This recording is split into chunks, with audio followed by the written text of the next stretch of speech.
there's this graphic. Garrett, flash up the graphic of the college football season is over. Georgia dominated TCU. They had one game against Missouri early where it got to be tight, 16-6 against Kentucky. We know what happened when they found a way to survive in Ohio State. But they dominated. They are the number one team defending national champions back-to-back. Here's what the 12-team college football playoff would have looked like under the rules of what we think it will be. This is from Andy Staples at The Athletic. Now, remember, you're going to go, wait a minute, how is TCU fifth? The new rules are going to be, remember, conference champions, and then you start to slot everybody else, and then there's a group of 5 team, and that's Tulane. So those would have been the 4 teams that got a first-round bye. The winner of Tennessee-Kansas State would have played Georgia. TCU and Tulane would have played Utah. Ohio State, Penn State in the Big 12 matchup would play Clemson, and Michigan would get the Alabama and USC game. Big 10 matchup.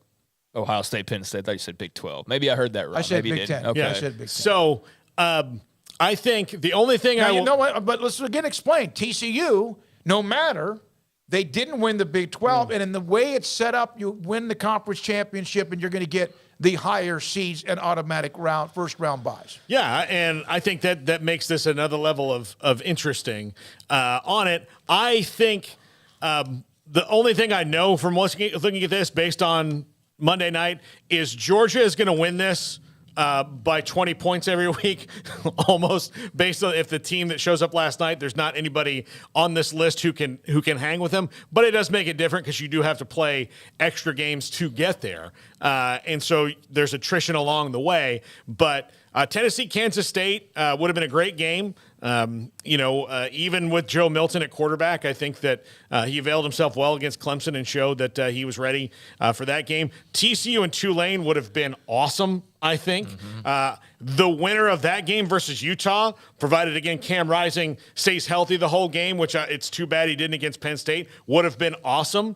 But then again, it appears that if after you win that game, whoever it would have been of those three has to play Georgia. So Congratulations on your hard-fought battle. Here's Darth Vader. But Ohio State, Penn State for a second time, great. Clemson would have been interesting. I would take the winner of that game against Clemson. Yeah, I would. That's one of the play-in games that I would take against Clemson. And again, Clemson still won like 11 games, but it's like we're all of a sudden they're just not. And that may be a little unfair, but they are the ones that help set their own standard.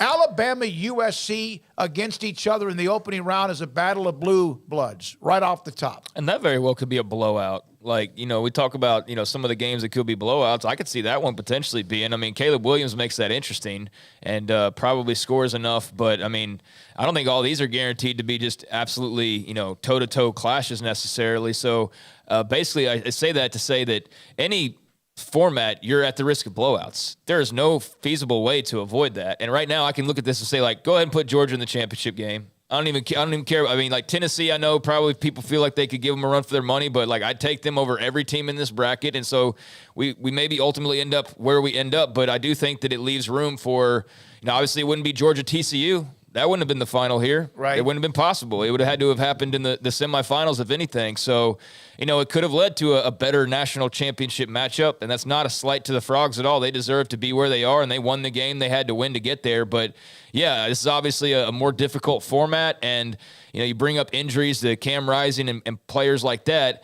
That's where the depth and the lack of attrition for some programs is going to put them over the top and give them a super-duper advantage. The deeper, star-laden programs like a Georgia, like an Alabama, who can probably lose a guy and still be okay, whereas some people lose one guy, and that's their guy, and they're screwed, and probably not going to be able to win 3 games in this format. But I do think the best comes out of this. I think you get the best of the best, because how are you going to fluke your way to 3 wins to get in a national championship game? I don't think that's this is rolling through barbed wire here. So whoever gets to these final 2 games, to the finals, is going to have earned it without question. There's not going to be any, they barely. No, you're going to have beaten some really good teams over the last month to be able to get into that championship game. So I like it. I know that there's people who have their reservations or they downright hate it. I do know Sammy SEC and the predictions about it's just going to be an all SEC Final Four. Well, that's not possible in this format, at least in this version right here.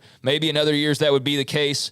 Maybe it would be two Big Ten teams in some years, but it's not going to be this route that I think it's been perceived as already. The two SEC teams included would be knocking each other out, and then there's nothing left.